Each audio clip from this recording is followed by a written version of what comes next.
We just passed the 3-year anniversary of Superstorm Sandy, and now for an update on how New Jersey is doing is Russ Zimmer, the Asbury Park Press Reporter, and he also reports for APP.com. So how are we doing? Well, Larry, I think there's been some obvious progress.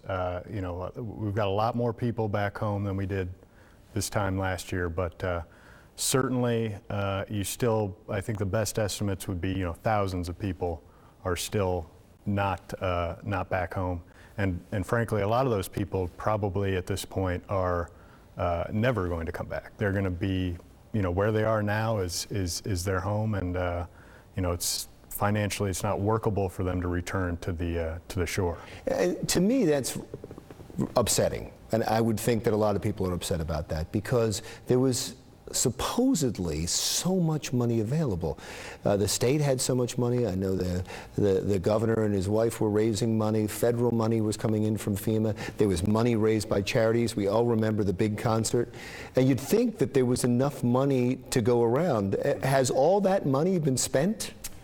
A great deal of it has. Now, you can break that up into a few segments when you talk about the money involved in the rebuilding. You've got the private donations, the privately raised money. You have the federal Superstorm Sandy aid package that Congress passed, and you have flood insurance money. And that last one has really been the wrench, so to speak. The flood insurance money has been, a lot of families will tell you that has been their #1 problem. They just never got enough flood insurance. Wasn't the other money supposed to be there for the people that couldn't get the insurance money? Well, that's where the sort of the nonprofit and the private donations come in, is they were supposed to help people kind of bridge the gap between what they earned or what they received from their flood insurance and what they were able to get from rebuilding grants.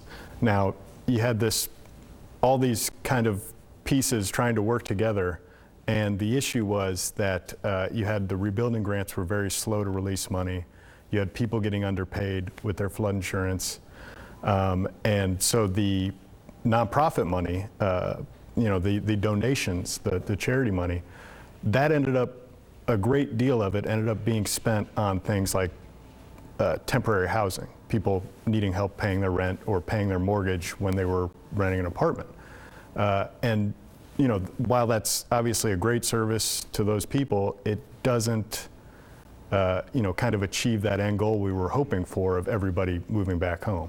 And that's one of the big things that we're looking at now, is this idea that these nonprofits, 3 years out, are running out of money. You have these long-term recovery groups, which are kind of the umbrella organizations that help connect people to the aid they need.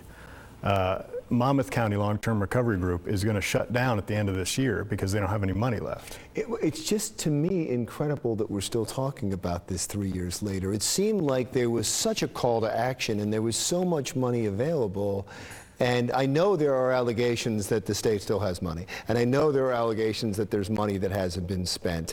Is there any truth to those allegations? Well, there's absolutely money that hasn't been spent.